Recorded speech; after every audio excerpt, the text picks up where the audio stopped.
Please remain standing. We will have the invitation this time, Reverend Katie Kirby.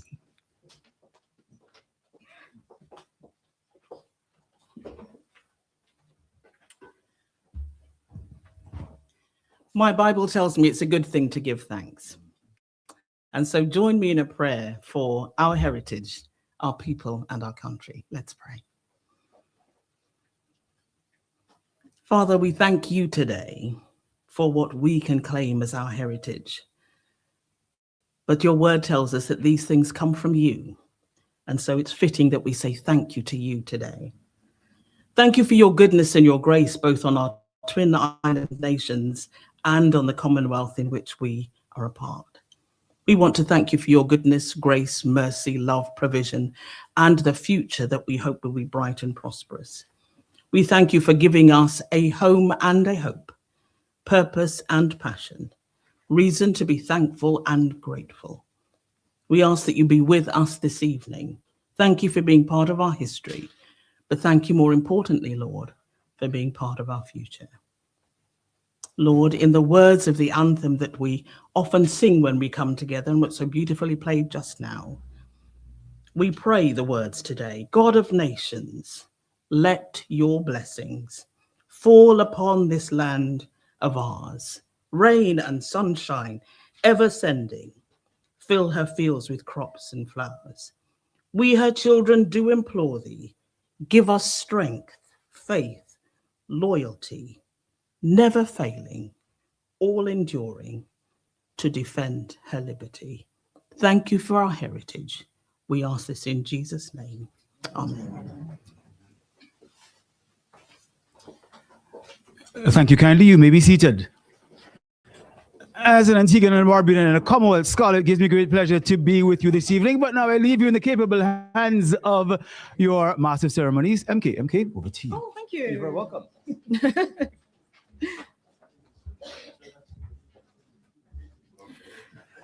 Good evening, everyone.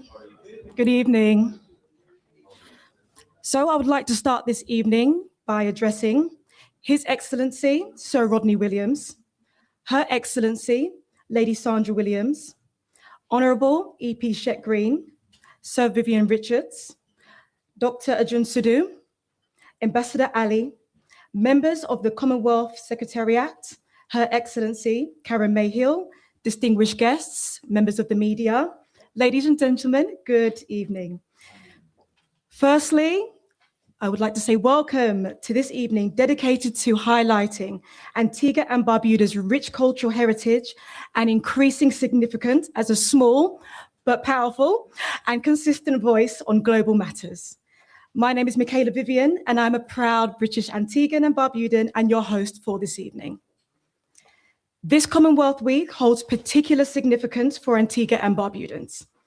As you know, Antigua will be hosting the Commonwealth Heads of Government meeting in November this year. This evening, you will hear about this seminal event, which, alongside discussing key matters of policy, will also showcase the rich culture and history of our twin island, Antigua and Barbuda. So I would love to invite our High Commissioner, Her Excellency Karen-Mae Hill, to invite you to this evening's event. Thank you, High Commissioner.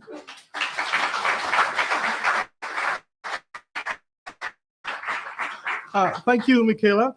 Your Excellencies, Sir Rodney Williams and Lady Williams.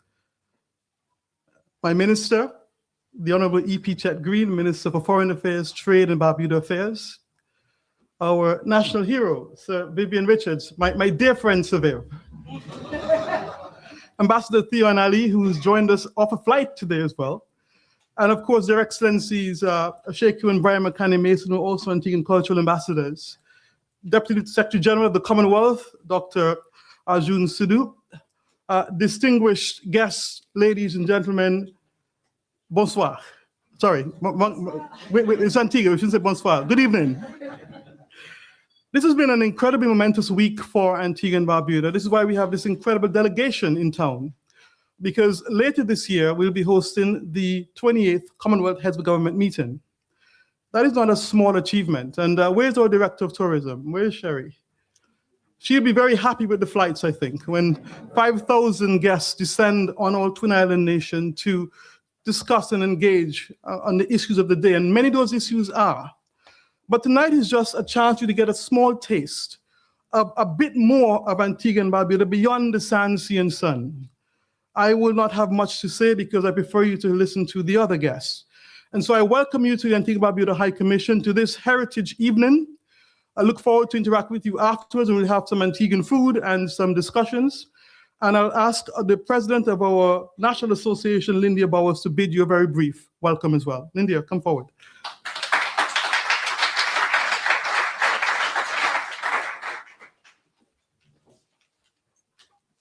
Her Excellency Karen-Mae Hill and staff, Sir Rodney Williams, Governor General and Lady Sandra, Minister Chet Greene, Foreign Affairs and Trade, Sir Vivian Richards, distinguished guests, ladies and gentlemen, members of our community.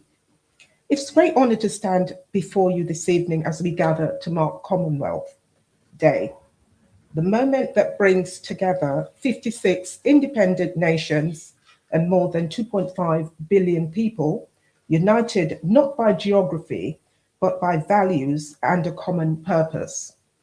Founded in 1958, the Commonwealth represents a remarkable family of nations, rich in diversity of culture, history, and experience, yet bound together by enduring principles, respect, cooperation, democracy, and opportunity for all. As someone who grew up in Antigua and Barbuda, this occasion always brings to mind the words of our founding father, Sir Vivian Cornwall Bird. Spoken during the struggle for dignity and workers' rights in 1951, at a time of great hardship, he declared, "We will eat cockles and widdy diddy bush. We will drink pond water." He probably meant country pond.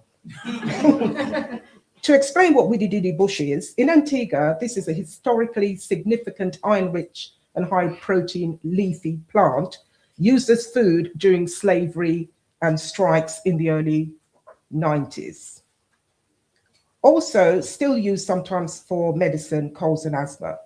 Those powerful words were not about deprivation, but about resilience. They spoke of a people determined to stand together, to endure sacrifice, and to claim their rightful future with courage and unity. The widdy diddy bush itself, once a food of necessity, has come to symbolize strength, nourishment, and survival. The same spirit lives on today.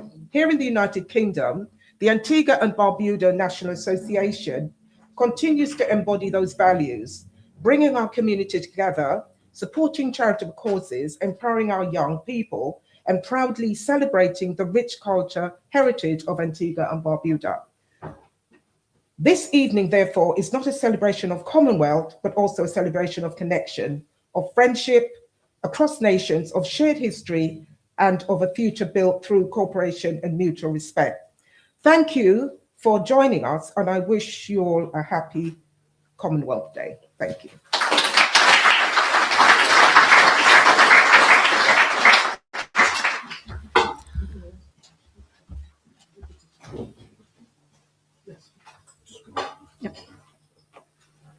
So everyone, just rearrangement of furniture.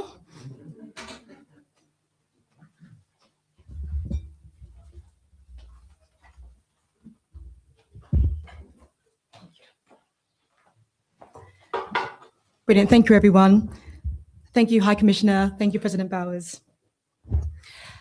Firstly, this evening, we are honored to have with us His Excellency Sir Rodney Williams, the 4th Governor General of Antigua and Barbuda. Please join me in welcoming him, His Excellency, as he addresses us.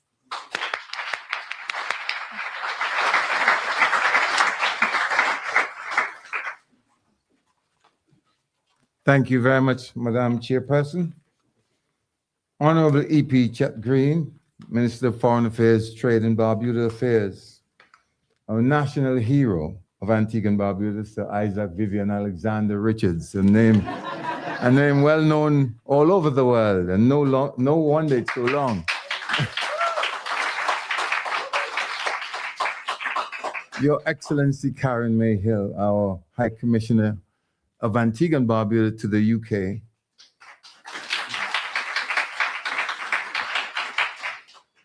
Dr. Arjun Sadhu, Ambassador Theon Ali, Ambassadors Brimer and Sheku Kane Mason, and Father Kirby. You gave a very nice prayer. I must commend you for that. Very nice. The other distinguished ladies and gentlemen, I guess if I were to call everyone, I'd be here almost all night. But let me say what a great pleasure it is, though, for my wife and I to be here this evening, and how delighted we are to be in London during this special period of celebrations across the Commonwealth. Commonwealth Day reminds us that we are part of a remarkable family of nations, connected not only by history, but also by shared values of democracy, involving cooperation, development, and mutual respect. This year's observances carry particular significance for Antigua and Barbuda as we prepare to host the Commonwealth Heads of Government meeting, CHOGM 26, in November.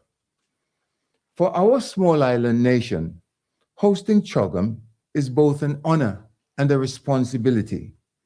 It offers us the opportunity to welcome the Commonwealth family to the Caribbean and to showcase culture, heritage, and the spirit of our people. Events such as this evening's gathering are important, and they are a very important part of the journey because they allow us to share our story with friends and partners in the United Kingdom and to highlight history and heritage that shape our national identity. One of the most meaningful projects in that regard has been the Government House Restoration Initiative. Government House is one of the most historic properties in Antigua, and it is one of our most important architectural symbols of our nation, with constitutional development of our nation. In fact, it is now officially designated a National Heritage Site.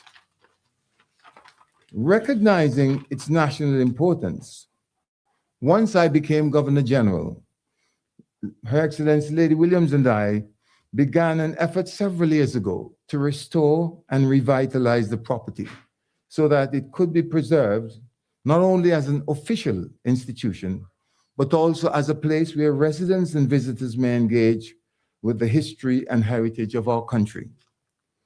What began as a restoration effort has grown into a broader national heritage initiative.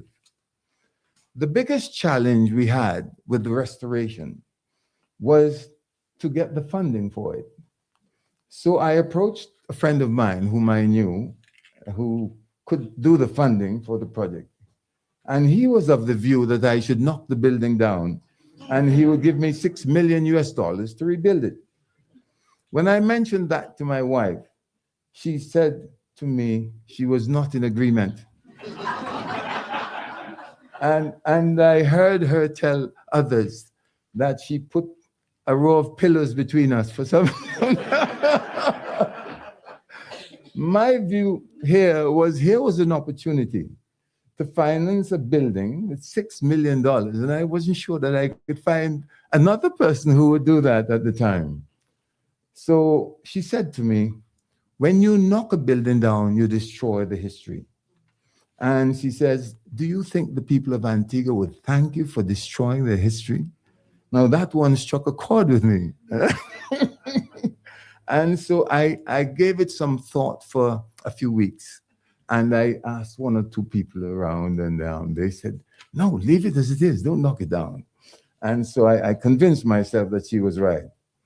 And so one day after I developed the plot, I called him and I said, my friend, I know you have said that you would provide me with your $6 million if I knock this building down, but let me tell you, I'm not doing this building for myself. We're not doing it for you. We're doing it for the people of Antigua and Barbuda. And I think that we want to preserve the history. And even though doing it the way I'm suggesting may take longer and be more expensive, I think that's the way. And he said, yes, yes, Governor General, yes to everything. So I was glad that he came that way. But very soon after came COVID. And I didn't hear much from him, but I noticed that he placed much of his funds in helping our people with COVID. And so that went along its way. And I think one day I was speaking to a High Commissioner to London, and she said, maybe we can find someone else. And one day in came a gentleman into Government House, and I saw him coming. I said, good morning. And he said, yes, I hear that the Governor General is trying to restore Government House. So I passed through to see what it was like. So I took him on a tour, and then we sat in my office for a while, and then I noticed that it was after 1 o'clock. So I said, you must be getting hungry now. He said, not really, I'm not fussy about food. I said, well, I'm taking you to lunch now. And so we went to lunch, and he said to me that I had showed him part of the property that needed to be done. And he said, put that on me, I'll take care of that. And so we did that, and then we formed a new HTAB, and he said, well, we'll do that. And we had Janie and Gabby, we'll hear from Gabby tonight. They said that, well, we'll do the main building into 3 sections. And we did phase 1.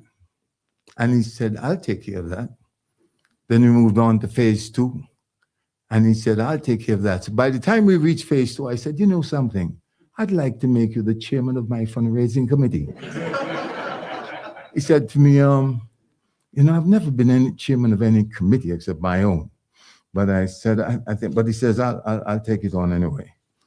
And so he did. So then we came now to phase 3. So I called him one day. I said, sir, I think that we are now approaching phase 3, and I want you to tell me where we are with fundraising. He said, well, Excellency, I thought I was doing the whole thing. I said, I thought so too. And so it has gone, and he has been doing the whole thing.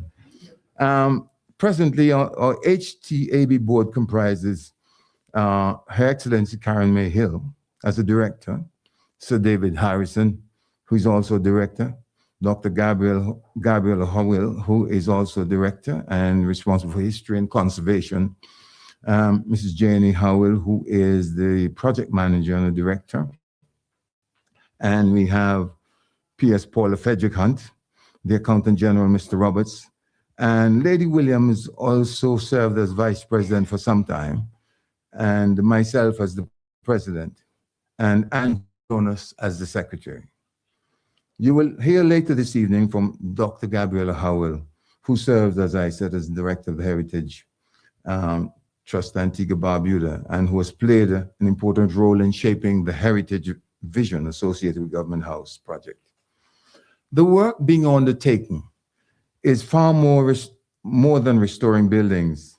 It is about preserving memory, strengthening national identity, and creating opportunities for education and cultural heritage.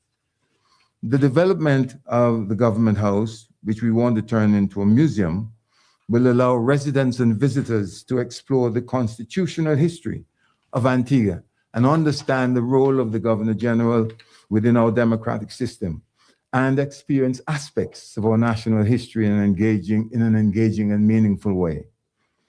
In many aspects, the project reflects the very values of the Commonwealth: respect for history, commitment to education, and belief in the importance of shared heritage.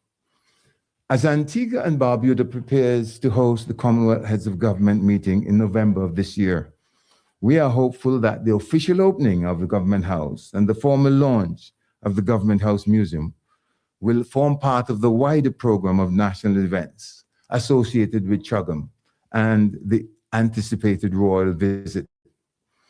It would be a fitting moment not only to celebrate the restoration of an important historic property, but also to share with Commonwealth leaders and visitors a place that tells the story of our nation, our constitutional journey, and our ties with the wider Commonwealth family.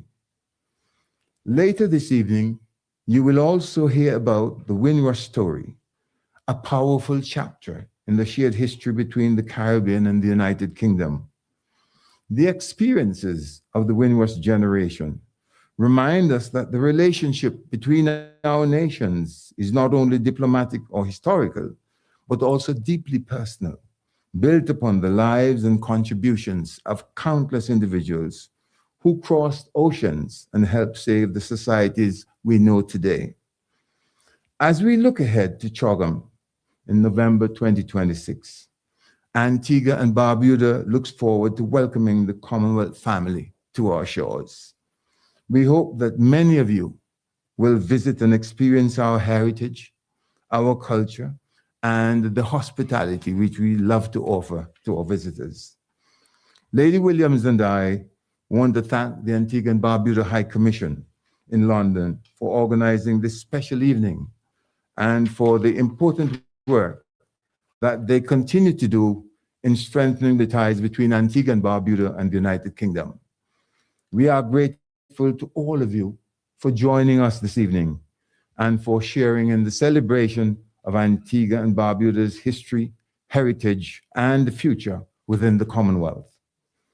For when we preserve heritage, we do more than just honor our past. We strengthen our identity, we deepen our friendships across the Commonwealth, and prepare a confident future for the generations who will follow us. I want to thank you all once again for listening to me, and I do hope that you will enjoy the rest of the evening. Thank you very much.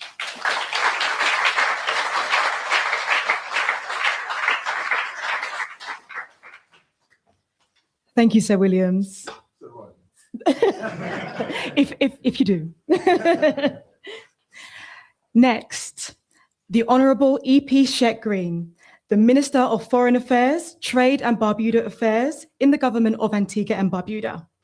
Over the last 3 days, he's been in London at the Commonwealth Foreign Affairs Ministers Meeting and the UK Caribbean Forum.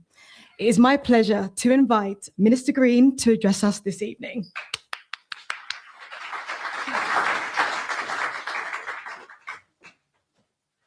Let me thank you for your warm welcome. in this cold climate.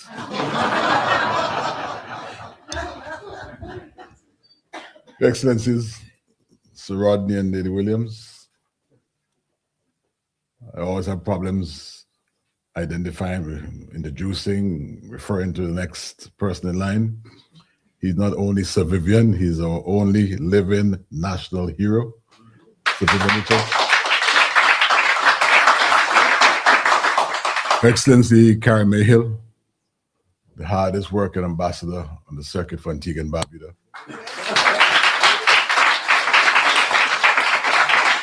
His Excellency Tian Ali, who flew in this evening from Qatar, amidst all the challenges there to join. Glad you. Of course, I recognize the Deputy Secretary General of the Commonwealth, Dr. June Sadu.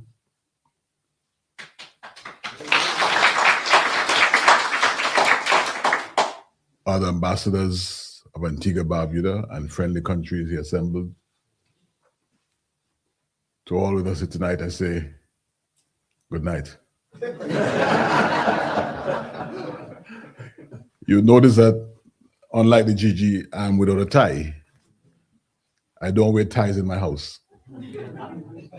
This, for me, is home with Antiguans and Barbudan citizens.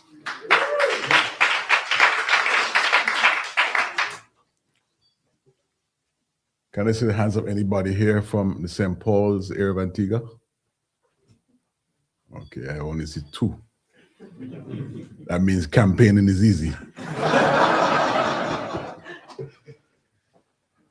I join you tonight with a sense of satisfaction, pride, and deep honor.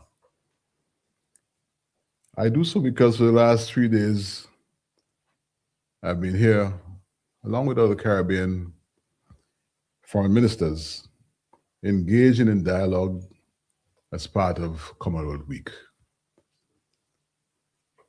Ambassador or High Commissioner Hill will tell you that I was reluctant to come. Reluctant because at home there's a by-election, I'm chairman of the party, and I thought that that was more important. I came because of you.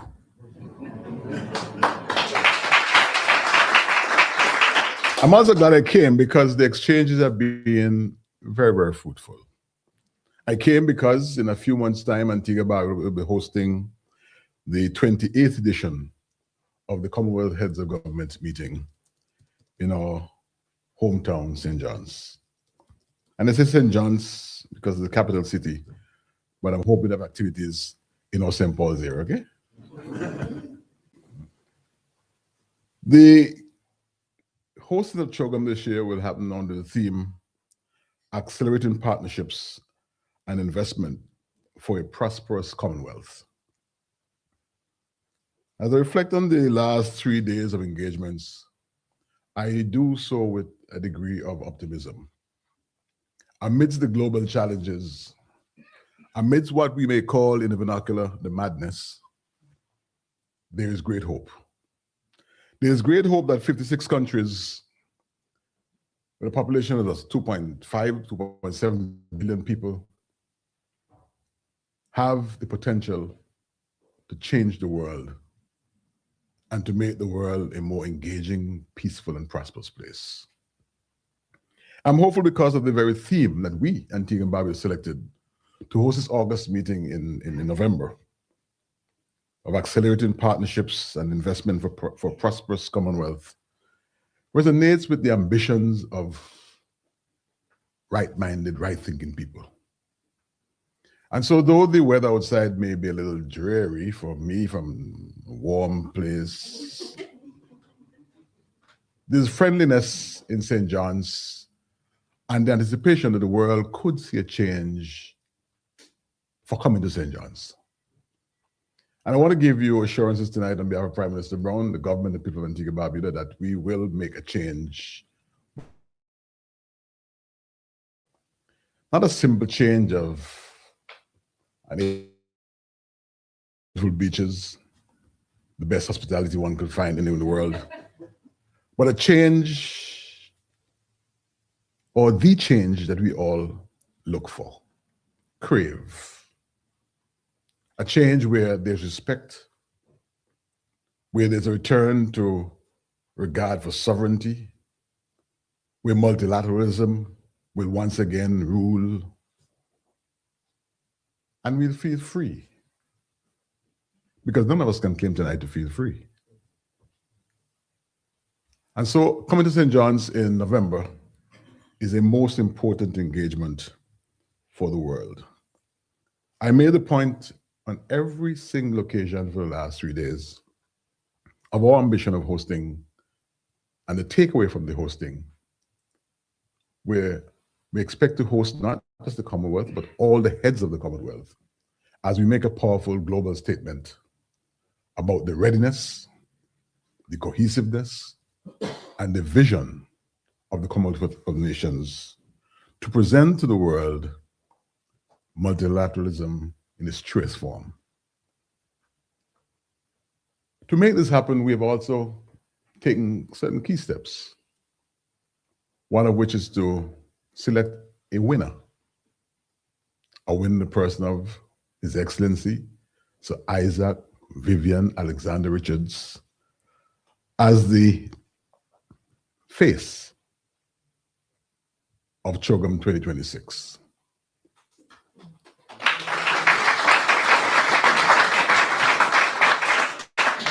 When we see Viv, when we hear Viv, for those of us who know Viv, it's about a passion, positive energy, and certainly winning habits. And so for those of you who come to Antigua for CHOGM, and I hope by the time I'm done, it will be all of you coming to Antigua for CHOGM, we are presenting to the world a new order, a people's order. End to the madness, end to the strife, end to the wars. I'll confess to you that I did have a conflict between my eyelids and my tear glands this evening when I saw my dear ambassador. Because in Dubai, it's uncertainty. In the Middle East, there's uncertainty. And all of us sit here tonight and we wonder just how far will this one go? But in CHOGM, we have hope. In CHOGM, we again offer the world a solution to the destabilizing effects that we currently have to endure. For the Antiguans in the room, well, let me be politically correct. For the Antiguans and Barbudans in the room, those of you who wish to come home for CHOGM to be volunteers, please register your interest with High Commissioner Hill, because we want it to be a truly Antiguan Barbudan experience. From the government's perspective, our diaspora community, very, very important to the successful hosting of CHOGM. And increasingly, our diaspora communities will find greater uptake and interest for your involvement. We don't want you to be here 365 in cold, wet, murky weather. We know you came here for particular reasons, but we want to we're making sure that you find time in every calendar year for come home. For those of you who are not Antiguans, I was just saying, please come home. But as we celebrate tonight our culture, our heritage, I could not take my seat before, without, and unless I recognize the hard work of Her Excellency Karen-Mae Hill and the work she's doing.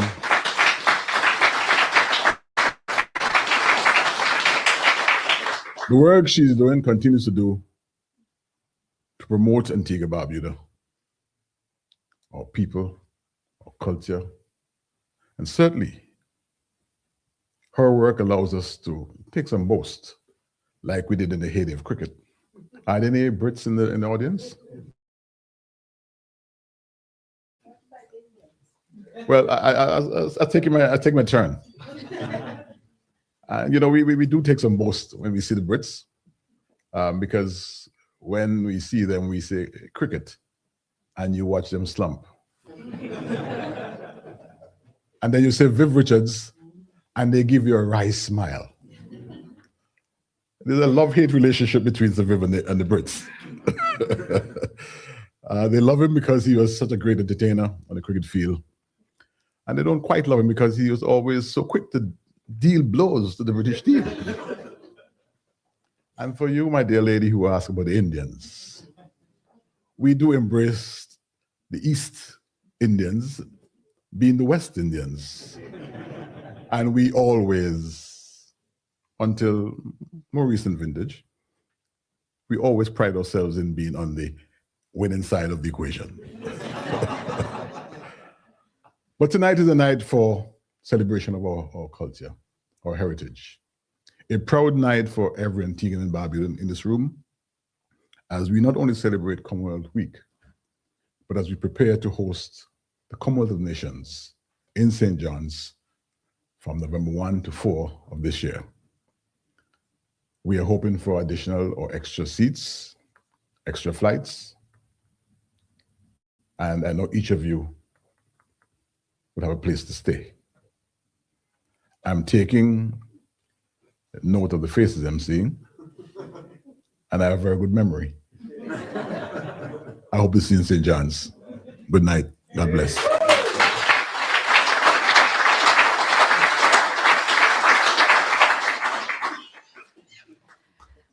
Thank you, Minister Greene, and thank you for braving the cold, dark, wet, grey weather to be with us this evening. Thank you. Now, there are a few names as recognizable from Antigua and Barbuda, such as Sir Vivian Richards, our Antigua and Barbuda national hero, and the Antigua and Barbuda Commonwealth Heads of Government Meeting Envoy. He is here with us this evening, and he has agreed to share a few words with us. So please join me in welcoming our national hero, Sir Vivian Richards.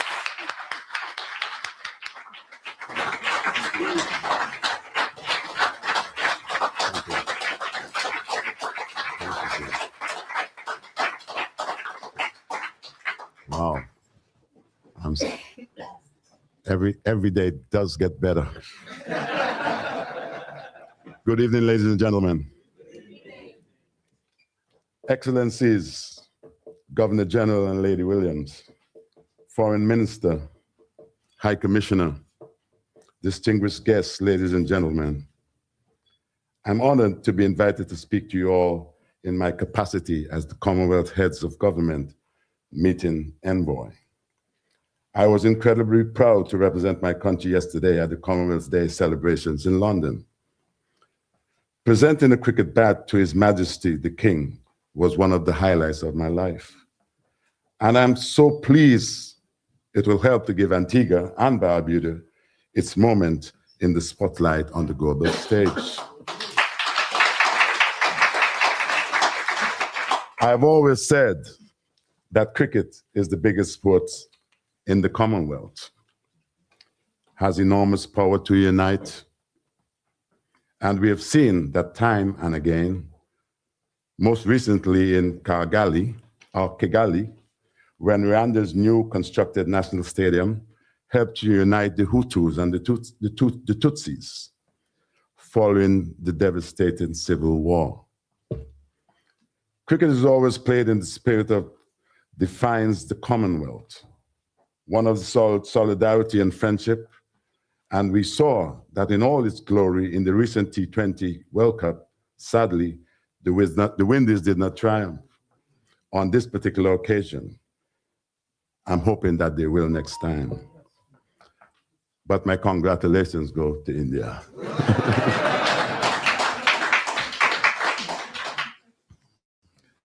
Finally, I look forward to taking part in the celebration of cricket during CHOGM, when the eyes of the world will be watching. It will be an incredible spectacle. And I hope, and I will see the minister, and that minister, Foreign Affairs Minister, the Honorable Chet Greene, don his whites to try and resurrect his cricketing career. That certainly, yes, that's right. I hope that I can captain you as well. I look forward to that particular occasion. Thank you so much for having us here tonight. It was a wonderful pleasure being here. And I will just send my sentiment to one of my favorites people in life, Miss Mae Hill. Thank you so much. You're a wonderful person.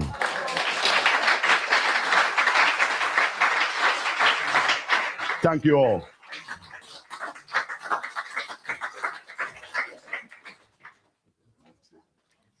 Thank you, Sir Richards. Another round of applause for Sir Richards, please.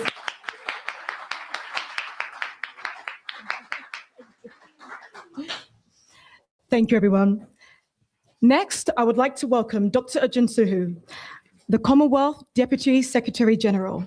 He has agreed to share some words with us tonight, so please join me in welcoming Dr. Suhu.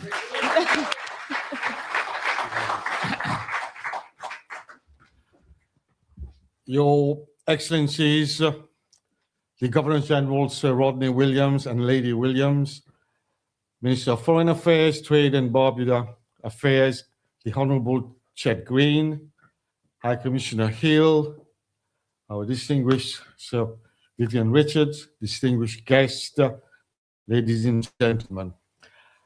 I must share with you that I've had opportunity to address a lot of audiences, but today must be the biggest challenge of my speaking kind of experience. I've never spoken downstream of such eminent personalities and such eloquent speakers. So bear with me if you feel some tremor in my voice, because it is a big moment for me. I've never spoken to, like I said, such a wonderful audience.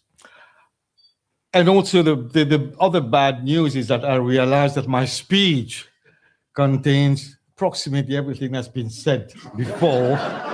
So that puts me in a really very interesting situation. But I thought what I would like to share with you, because my speech focuses, of course, on the next CHOGM, the Commonwealth Head of State meeting in beautiful Antigua and Barbuda. But I cannot speak about that. We know it's best we hear it from the people of Antigua and Barbuda, and we've eloquently heard about this one. So what more can I add to this? Maybe a little additional information for your attention. This would be the first time that a small state will be hosting the CHOGM. 56 prime ministers, presidents, and head of states will be going to small states to, for a CHOGM meeting in the Caribbean. I think that's a first. And we assembled together 56 nations across the whole world. We represent over a third of the world's population. And interestingly, over 60% of that 2.7 billion people are young people under the age of 30 years old. And about half of these are girls and women. It's a tremendous asset that we can, to use the word exploit, but we can make use of. So in the whole world, there are about 42 small states, vulnerable states, small island states. And out of the 42, 32 or 33-ish, right, are members of the Commonwealth Secretariat. So we, in Marlborough House, when we have our 56 countries sitting down around this huge table, the high commissioners who represent our board of governors, they can take decisions. And we are also, therefore, out of the 42 small countries, 32 are members of the Commonwealth. We are the voice of the small states. And that is a very powerful voice. And around this table of board of governors, I speak under the correction of the High Commissioner here, everybody has the same voice, the same strength, the same voting rights. And the speed at which this board can take decisions is just incredible. We've had wonderful example over the last 2 days in Lancaster House, where the Ministers of Foreign Affairs met, and also the Ministers for Law met as well. What is the difference between the Commonwealth Secretariat and the United Nations, for example? I've been asked this question many times. I think one of the reasons is the agility of this organization to take decision. On Sunday, when CFAM, the Commonwealth Foreign Affairs Ministers, met, it's amazing how we shared politically very sensitive information. But at the end of the day, consensus came out. And it's beautiful to watch. You know, within an hour, you see people agreeing to disagree, but at the end of the day, we come up with a way forward. Very few organizations in the world that I know of can achieve this. So a big hats off. I should have said at the beginning, I bring greetings, a lot of greetings from our new Secretary General, Shirley Botchway. We should not call her new now. She's already been in office for 1 year. But what is new in our new leadership, and of course, the new Commonwealth Secretariat? A number of things, which I'm not going to elaborate, it's going to take a long time, but all of these are contained in our new 5-year strategic plan. And I can tell you, in that plan, there are 3 things which I think, I need to remind everybody of, which are very important. A is the role of young people in the Commonwealth. We say give them the listening ear because they have the solutions, because they are facing many of the problems. Give the voice to girls and to women, the gender aspect, which again comes out very strongly in our plan. Last but not least, the voice of the small states have to be amplified so that we can represent that at the relevant forums. It's an ambitious plan, doable, and I think which will require everybody to come together. And the beauty of coming together is that you see signs that we are doing something right. Because we used to be 52 members, now we're 56. So some countries are knocking at the door. Let me in that club. Why are they coming in? Some Francophone countries are coming into the Commonwealth Secretariat. So I think we're doing something right. There's still room for improvement.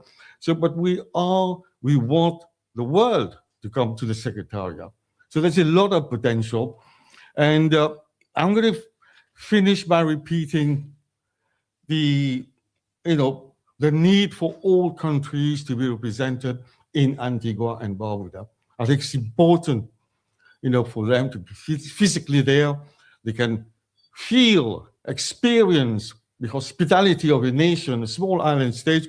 I come from a small island state as well, Mauritius, but it's amazing the difference it does make, compared here to the London climate, for example.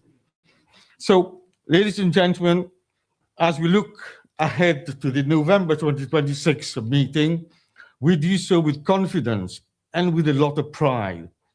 Antigua and Barbuda stands ready to welcome the entire of the Commonwealth family, and also to demonstrate that when nations come together in partnership and friendship, extraordinary things are possible.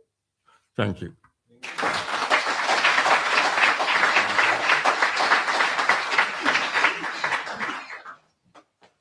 Brilliant. Thank you, Doctor. There will now be a video. Now, this video will be a video to take us back to the launch of the Commonwealth Heads of Government meeting in Antigua last November 2025.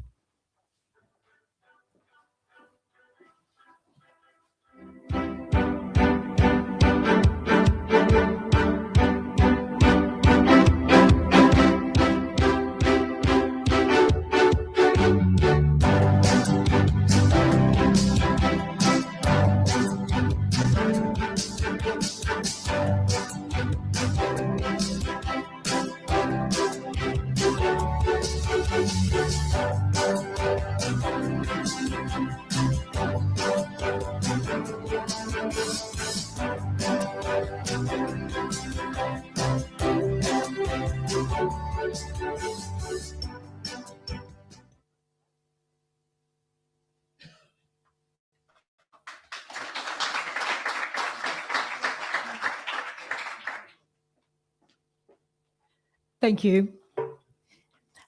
I am now excited to introduce our musical selection. And performing for us tonight is British singer and songwriter, Lauren John.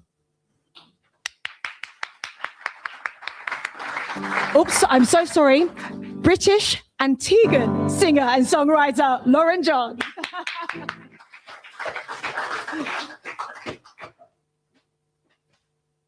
Their Excellencies, Sir and Lady Williams. Wait, hold on to that one. Just, I love this. That was very Antiguan, so I'm very here for that. So that's really wonderful. Her Excellency, High Commissioner Hill, Honorable Chet Greene, Honorable Sir Viv, and honorable guests this evening. Hello, my name is Laurent. Good evening. So I almost forgot that I was Antiguan there. But yeah, I am Antiguan as well. I was born in London, but grew up in Antigua almost all of my life until I was 18 when I came to the UK for university. Started my life in medicine, made my way into music and cultural arts. So I kind of do a lot of my work sort of behind the scenes as a singer-songwriter. And I guess I wanted to quickly share the context of why I'm here this evening. And of course, as everyone who's come up here and spoken has mentioned, a lot of it has to do with this wonderful woman in front of us, Her Excellency Karen-Mae Hill. So I think it's a very full circle moment, actually, because through my musical work in 2018, I was reached out to form a very small chamber choir of 5 people who performed at the 2018 CHOGM in London at Buckingham Palace. And through that performance, High Commissioner Hill got in touch with praises and support. And since that moment, and I'm sure before that moment, she has created so many amazing opportunities and platforms for me. So fast forward to delightful COVID 2020, and I receive a call and we're in communication, and she says to me, wouldn't it be nice for us to do something for, it's been a year, can we do something for Independence Day as part of Diaspora in London? So I said to her, yeah, of course, it would be great. We got to, what could it be? We could do a song, we could do something. And I thought, let's just write a new song, because why not do something new? And then I had this huge idea that I would dig into the archives and look at Short Shirt and Obstinate and Queen Ivina and do this kind of amalgamation of calypso. And then I was like, I don't think I have the time. We're not going to get to Antigua because it's COVID. That's probably not going to work. So that's probably an idea that we'll probably talk about in the future. So instead, I sat on my bedroom floor in East London and I wrote this song as a sort of love letter, wishing I could be back home. The song's called Precious Islands. And again, High Commissioner Hill supported me all the way through that. She got us into the studio with my band. And it resulted in this song, and it was used as part of those celebrations in November 2018. And then come forward again to this year, I actually just returned from Antigua yesterday. Another wonderful initiative that, again, who am I talking about? High Commissioner Hill has sorted out, is Playing to Inspire, which is, you heard the wonderful playing from Bryma earlier, one of the Kanye Masons, the cultural ambassadors. And they have this wonderful, wonderful selection of young people who are playing classical instruments and classical choral music. And it was absolutely, absolutely honorable for me to have been even asked to contribute in some way. And so, again, through High Commissioner Hill, I'm going to keep coming back to that. We had this particular song rearranged for a full orchestra, and I performed it with the young people just 2.5 days ago now, which seems a bit surreal. But yeah, I just wanted to give everyone a little bit of context of what this is about, and hopefully it makes sense when the song goes through. So thank you for bearing with me.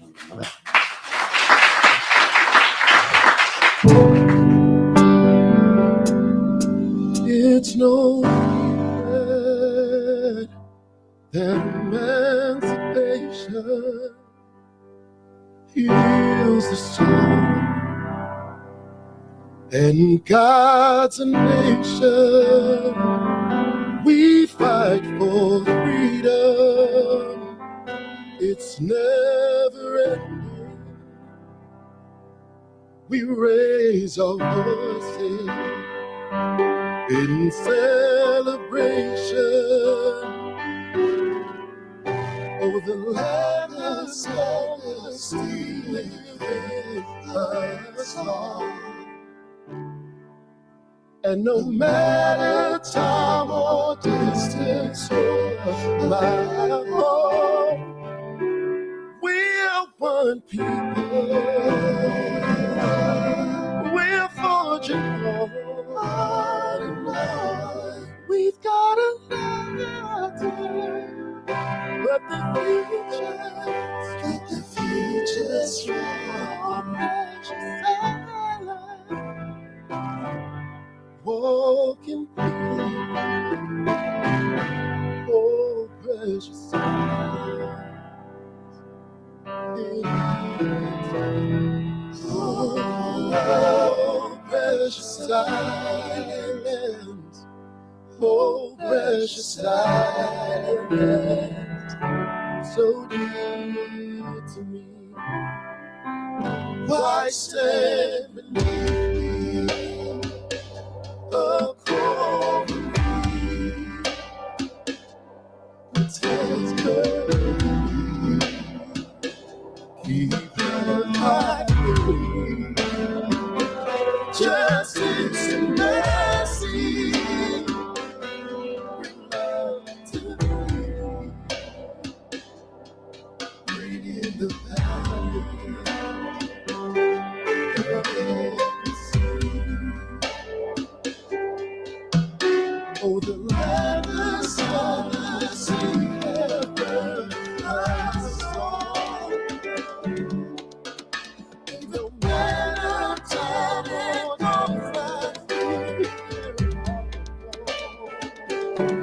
this will one we're forging on. We've got so much, but the future's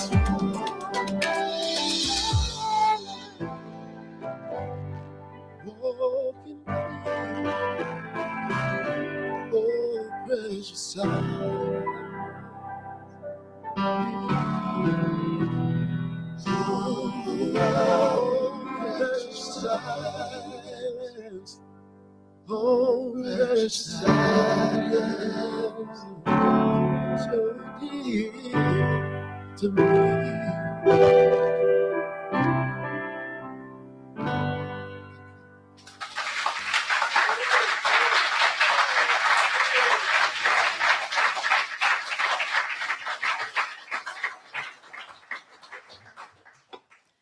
Thank you, Lauren. Please, another round of applause for the talented Lauren John.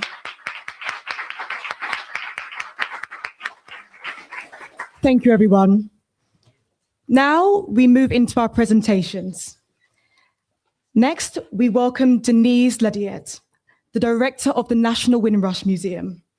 Denise has a talent for identifying and communicating complex historical and cultural themes that engage and inspire diverse audiences.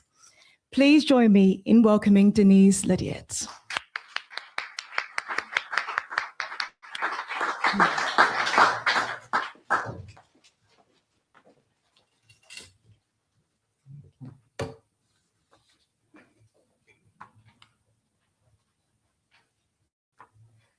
Good evening, everyone. Good evening.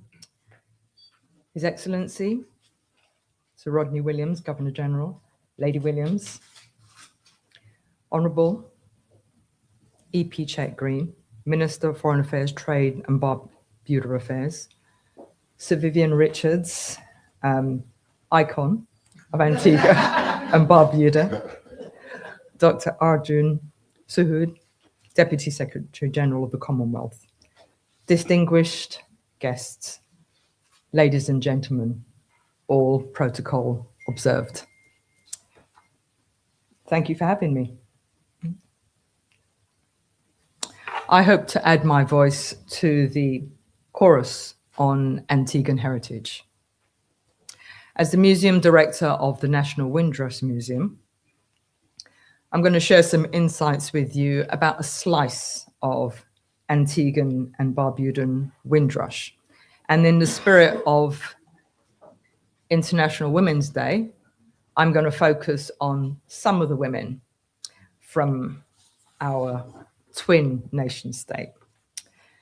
I'm going to begin with two things. I went to the library and I found two books, one published in 1957 and the other published in 1968.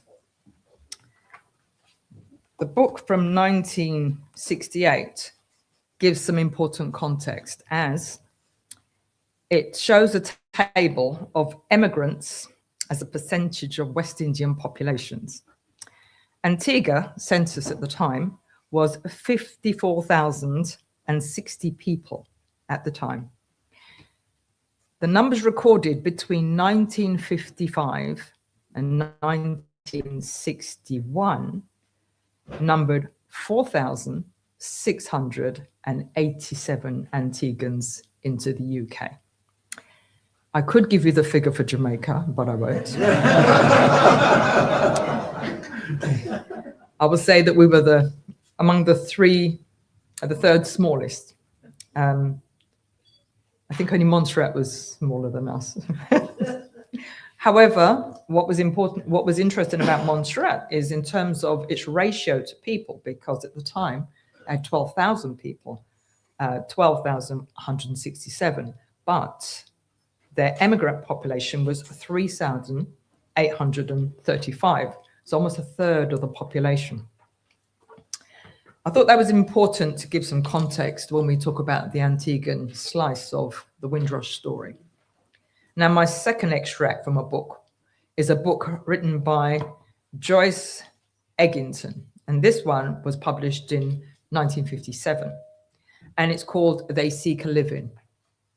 Now, I'm going to read you the last. Am I too tall or is it too short? Okay. Thank you. Okay, I'm going to read you the last page. It's ironic. It literally is the last page of the book. And it's a conversation. It's an excerpt from conversation about migrations and why West Indians came to the UK.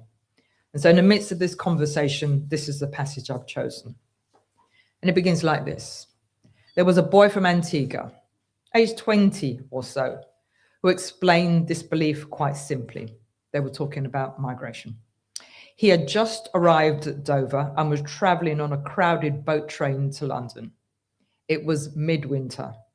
Snow lay thick on the fields, and having seen it for the first time, the boy expressed surprise that snow was not more dangerous to hold. I thought it would freeze my fingers off, he said. Then as the train rattled across the white wilderness of southern England, he told his story. He was one of a family of 9. He won a scholarship to the local grammar school, and from there he went into the civil service, where he had been earning £18 a month. It wasn't a bad job, he admitted, but he saw no future in it, and he was ambitious. That's why he saved until he could afford the fare to England. He wanted to qualify as a barrister so that later he could return to his island and perhaps help to mold social and political thinking. While studying, he was prepared to do any sort of work. The idea of becoming a bus conductor became quite appealing. He had never traveled outside of Antigua before, and the vastness of his new surroundings was bewildering. He wanted to know if he would suffer in England because he was colored, and whether his coming would be resented. But he was not unduly worried. He felt that he could cope. There were 2 of us listening, an English clergyman and I. And when the boy finished speaking, the clergyman said, "I reckon you people have got guts." The boy considered the remark for a moment, then gently shook his head. When he answered, it was not for himself alone. "No, Reverend," he replied. "We have faith. That is all." I thought that was particularly poignant for this evening. I think it sets the context when we speak about Windrush. At the National Windrush Museum, we're a new museum, and we were birthed by children of the Windrush. I felt it was very important to ensure that we could record the legacy of our parents' contribution to the UK. Yeah. Before I continue with the Windrush story, I want to take a moment of reflection again within the context of International Women's Day, and reflects on a loss for Antigua. I want to acknowledge the recent loss of Edith Oladele, which is within the context of heritage, somebody that I'd worked with Her Excellency High Commissioner on exploring the construct of a slavery museum for Antigua and Barbuda some time ago. She will be missed. Windrush is British history, and consequently, it needs to be reinserted back into the timeline of British history, because all that occurred here. Yeah. Windrush is also a part of the maritime narrative. And that's the reason why the National Windrush Museum is based within Royal Museums Greenwich. We signed an MOU with them during Windrush 75 to explore the overlap of that history and to explore it from a maritime perspective and certainly from a lived experience perspective. And we've done that for the last 3 years. Currently, we have an exhibition at the National Maritime Museum, which explores Windrush food culture. And it's valuable because food is an entry point to the region and to the people and the culture and the heritage and the history. And we've had the issue if India was raised in relation to cricket, but we've got Indian heritage related to food. We have Chinese heritage related to food. We have Madeiran footprints across the region. So there are many intersections in terms of food. And by exploring food, we can explore the diversity and the nuance of the region. That's reflected here in the UK, because as people cross the Atlantic, they bring all of that heritage and culture with them. Tonight, in, continuing my acknowledgement of women from the International Women's Day's perspective, there are a number of Antiguan and Barbudan women that I want to share with you. We have a PowerPoint presentation, okay? Okay.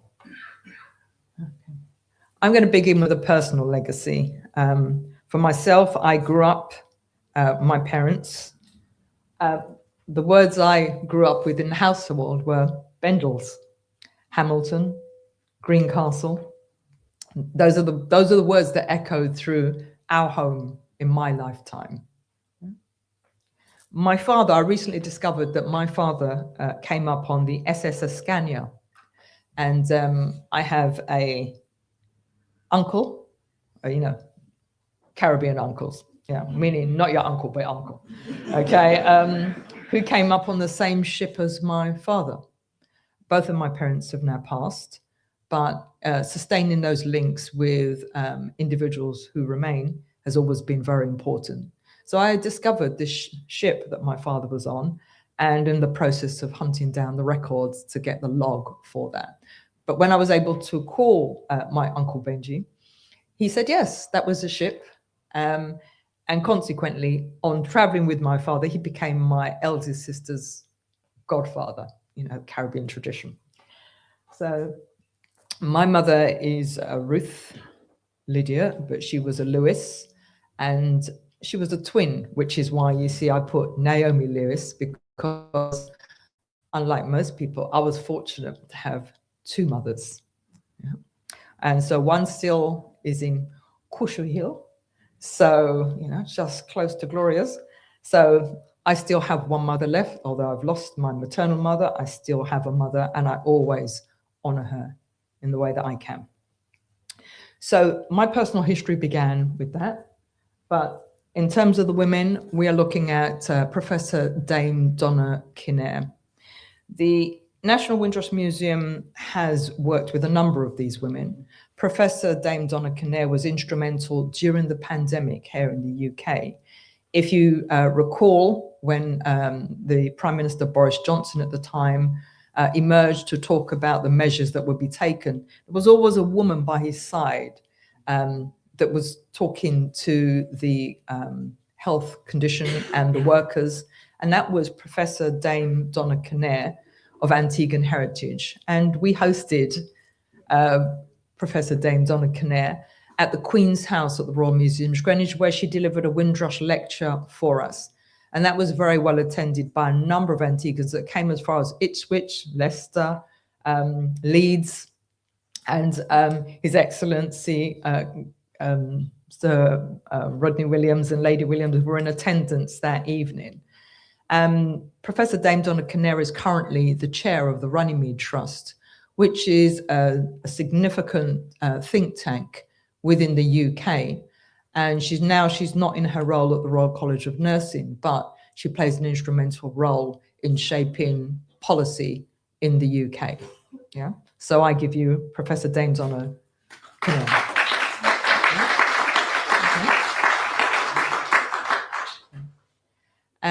We also hosted Roma Taylor, and she was awarded a Lifetime Achievement Award for her military service and her community service.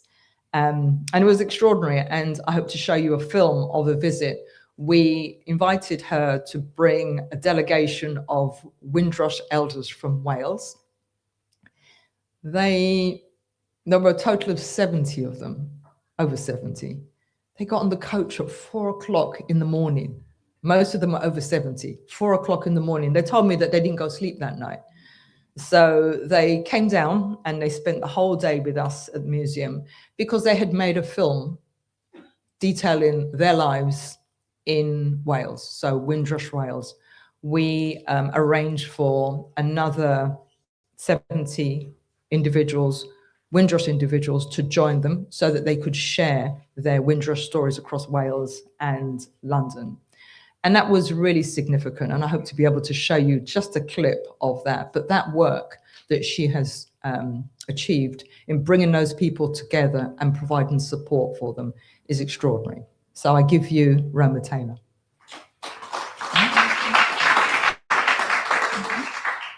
And then we have Jean Ambrose, a name that many of you may not know, but if you have ever heard of the Mangrove 9, the Black People's Day of Action, the New Cross Fire, then all of those initiatives, Jean had a hand in and was instrumental behind the scenes as a part of the group of activists who were advocating for social justice. So Jean is an individual that we certainly wish to bring her story out, bring the nuance of her contribution to the forefront, and ensure that her name is as well known as Dorcas Howe and others who were instrumental at that point in time. So I give you Jean Ambrose.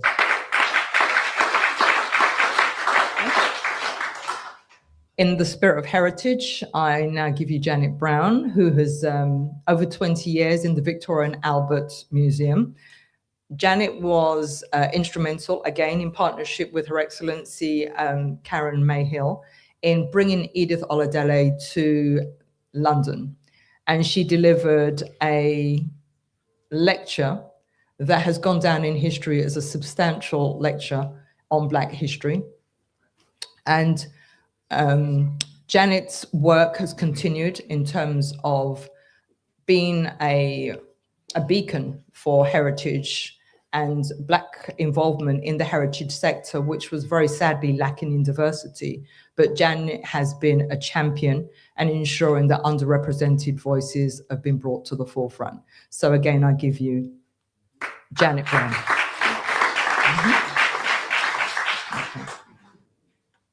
And finally, I give you Sharon Foster. Again, we're excelling in all areas in the UK. And Sharon is a visual artist and she's had some significant achievements. More recently, her work with John Blank, who's a trumpeter who was in the court of Henry V, has been significant, and now books exist to amplify his achievement and the fact that he was present at the court of Henry VIII.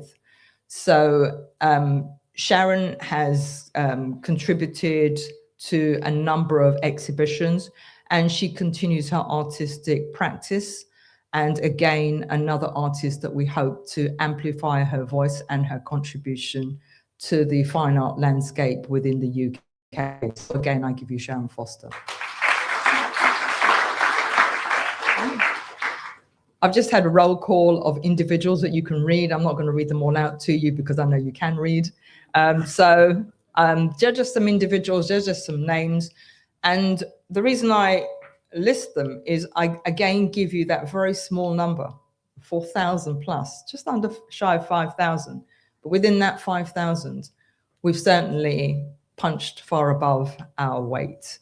We've always been able to do that as Antiguans. We've always been significant and substantive in our contribution here and across the world.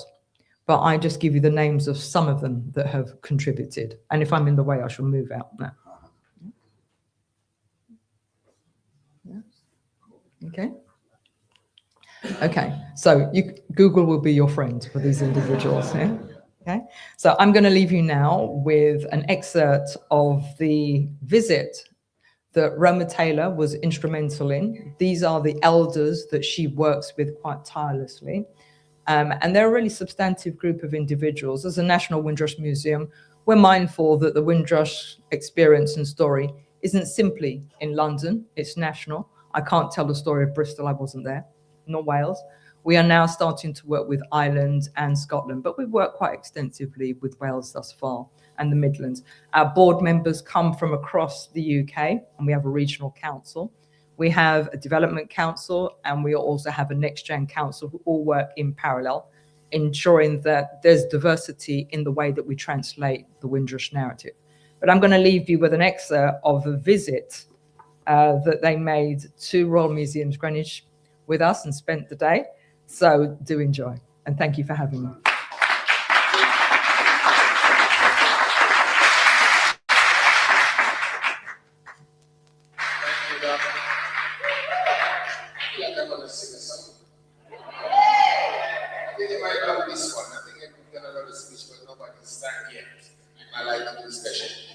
If you know it, join me. It's one of my mother's favorite hymns. And I joined the National Windrush Museum because I wanted to do something special. My mother was a Windrush. So I had to sing this one. It soon be done. All the troubles and trials. When I get on the other side, I'm gonna shake my hand with the elders, tell all the people good morning, sit down beside my Jesus, I'm gonna sit down and rest all the while. It's soon be done with troubles and trials.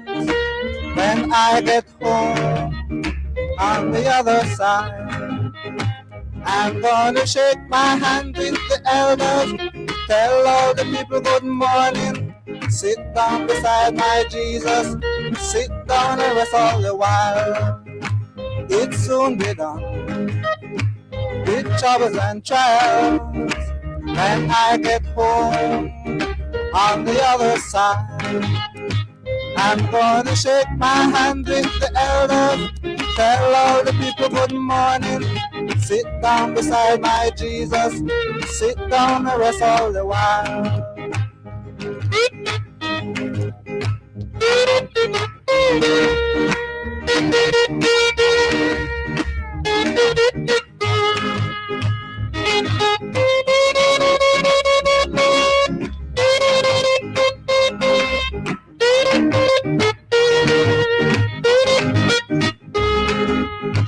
It's soon be done with troubles and trials.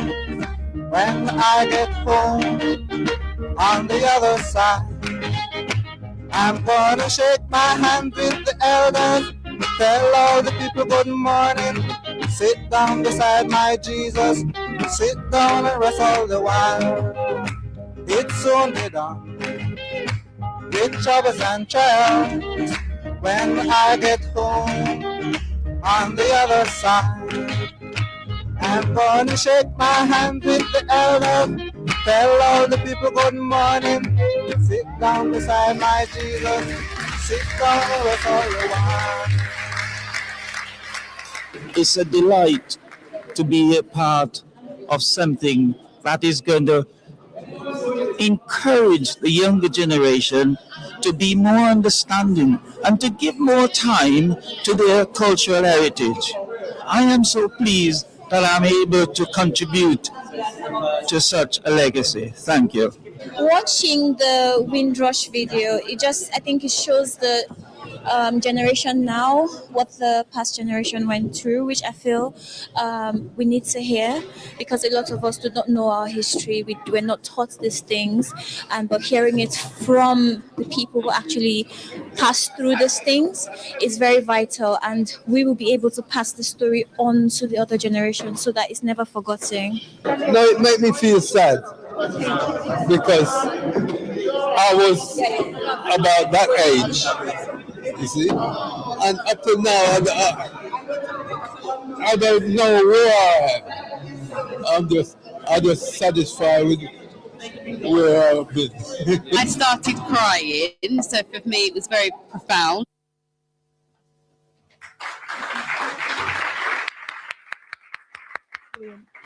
Thank you, Denise. Now for our final presentation. This will be led by Dr. Gabriella Howell, MBE, the Director of the Historic Preservation within the Heritage Trust, Antigua and Barbuda Incorporated. Dr. Howell is the lead curator of the new Government House Museum, which showcases the historic changes in Antigua and Barbuda's power. Please join me in welcoming Dr. Howell this evening.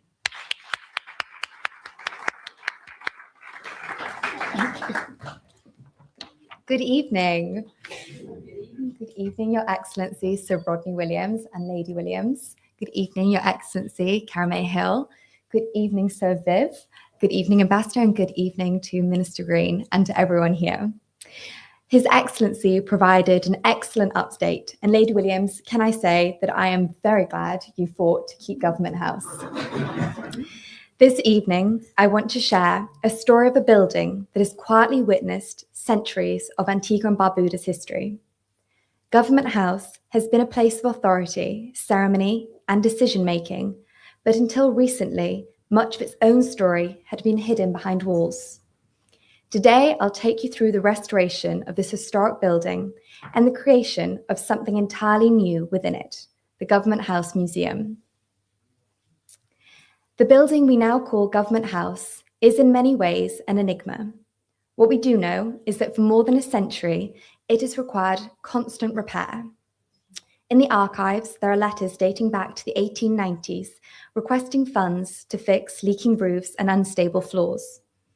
Restoration work has happened periodically over the years, but never to the scale the project just completed by the Heritage Trust Antigua and Barbuda, led by His Excellency Sir Rodney. This project has benefited from an extraordinary board, many of whom are here tonight, as well as architects, historians, engineers, and many other experts who have helped guide the work. Government House itself sits in the capital, and its story mirrors that of Antigua and Barbuda. It stands as a witness to the island's journey from enslavement to emancipation in 1834, and eventually to independence 147 years later. Architecturally, the building reflects traditional West Indian design, symmetrical forms, steep pitch roofs, shutters, and decorative pilasters. Always say that word wrong, so excuse me. Around it sits a historic outbuildings, once stables, kitchens, laundry buildings, and servant quarters within a walled garden compound. Today, the Heritage Trust has restored these buildings and transformed the site into something new, a space that remains the official office of His Excellency, while also opening the doors to the public as a museum and cultural space. Stage one of, oh, we could just skip 2 slides. There we go. Stage one of the master plan began in December 2023 and focused on 2 key buildings, the Secretariat and the brick structure, which is believed to be the oldest surviving enslaved quarters in the Leeward Islands. Drainage across the site was a major issue. Water has been undermining the buildings for years. So the team installed a new cistern, added a French drain to redirect water, and completed the structural repairs to both buildings. Now, before this project, I knew nothing about water ingression, swales, and drainage, but I am an expert now, so if anyone has a problem, see me afterwards. The stage was completed in March 2024. Stage 2, there we go. Stage 2 saw work commence in the main building of Government House. focusing on protecting the structure and making it watertight. 2 contractors began the work and saw repairs to external stone walkways, as well as significant roof repairs. And the work on that was completed in September 2024. Stage 3, which is the really exciting stage, began in January 2025 and focused entirely on the main house. From roof to foundations, there was work to be done. One of the biggest challenges was finding the balance between preservation and conservation, protecting what was original while ensuring the building could survive another century. This also became a training opportunity. Craftspeople on Ireland learned traditional techniques such as using lime mortar instead of the modern Portland cement, and repairing historic sash windows. Along the way, we made several discoveries. And one example of this is the new exhibition room, which over time, the space had been divided and lowered ceilings installed to hide air conditioning units. During the restoration, we uncovered the original proportions of the room and returned it to a single large gallery space. Stage 3 is now nearing completion. It was meant to be complete before I landed yesterday morning, but we have a couple days to go. And this includes the installation of a lift to ensure the building is fully accessible. Stage 4 shifts from construction to interpretation, including the creation of the Government House Museum.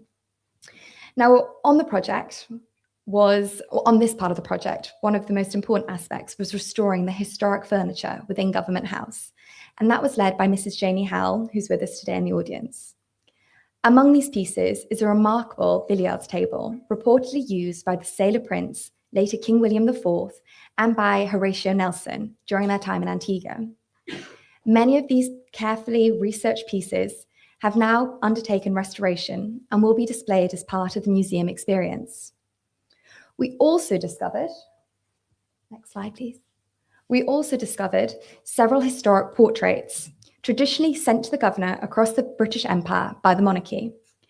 4 survive in the house today, although they were in extremely poor conditions. In one case, tissue paper had adhered to the surface of the paint and effectively fused to the artwork. Local artists are now painstakingly restoring them, cleaning the surface with Q-tips or cotton swabs, millimeter by millimeter, so the original paint can once again be seen. Antigua and Barbuda's Horticultural Society have committed to creating a medicinal garden, as well as extensive beds, next slide please, extensive beds, which include a variety of flora and fauna, explaining the historical uses of these plants. And this includes the woody bush, as was referenced earlier. All of the members involved are volunteers and are working tirelessly to create gardens which form part of the cultural and historical offering at Government House. Next slide. The museum itself will be located within the main Government House building, and it tells the story of Antigua and Barbuda's national identity from the beginning of British rule in 1632 through to emancipation in 1834 to independence 1981 to the present day. To develop the content, I convened a historic panel, each historian focused on particular areas of research, allowing us to build themed rooms that still follow a chronological order. Importantly, the museum does not attempt to duplicate the excellent work which has already been done on sites throughout Antigua, such as the Museum of Antigua and Barbuda, Betty's Hope, Nelson's Dockyard, Clarence House or Shirley Heights. Instead, it complements them, connecting those stories specifically to Government House and the role of the governors and the Governor General. Next slide, please. Oh, yeah. The response from stakeholders has been extraordinarily well received. In January 2026 alone, more than 150 representatives from the education sector attended consultation sessions alongside specialists and members of the tourism industry. We also issued a call for historic items to be loaned to the museum, and the response has been remarkable. Offers have included collections of photography, cartoons and paintings, a carnival costume, an RAF Second World War flight jacket, historic book collections, newspapers and period furnishings. It's been incredibly encouraging to see so many people eager to share pieces of the island's story. Next slide, please. Oh, next again. Sorry, we're a bit out of whack. Okay. The museum also addresses area of histories that have previously been difficult to access. Visitors will see copies of the Emancipation and Independence Declaration, learn about the development of pan music through Governor Baldwin, and explore new research projects documenting Antiguan and Barbudans who served in the First and Second World War.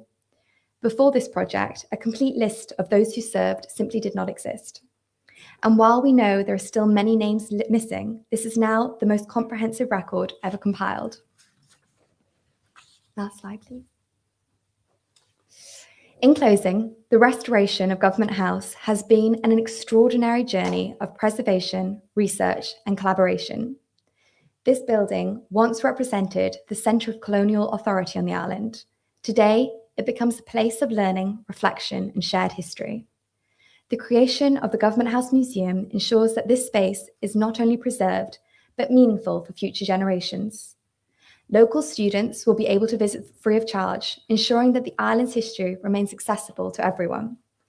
The project has also created opportunities for heritage training, employment, and new exhibitions which will continue to evolve over time. I'd be delighted to speak more about this, but I won't waste any more of your time, and I know there are drinks and refreshments. So thank you very much.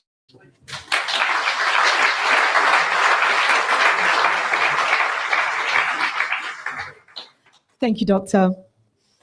Now, that brings us to the end of this evening, but before we close out, another huge thank you to His Excellency Sir Rodney Williams, Her Excellency Lady Sandra Williams, the Honourable EP Chet Greene, Sir Vivian Richards, Dr. Sadhu, Ambassador Ali, members of the Commonwealth Secretariat, and our amazing host, Her Excellency Karen-Mae Hill. A round of applause.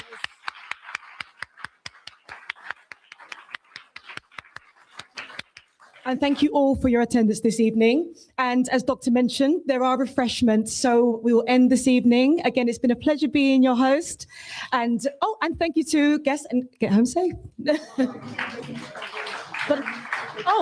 And please feel free to meet our guests and speakers. They'll be staying around this evening.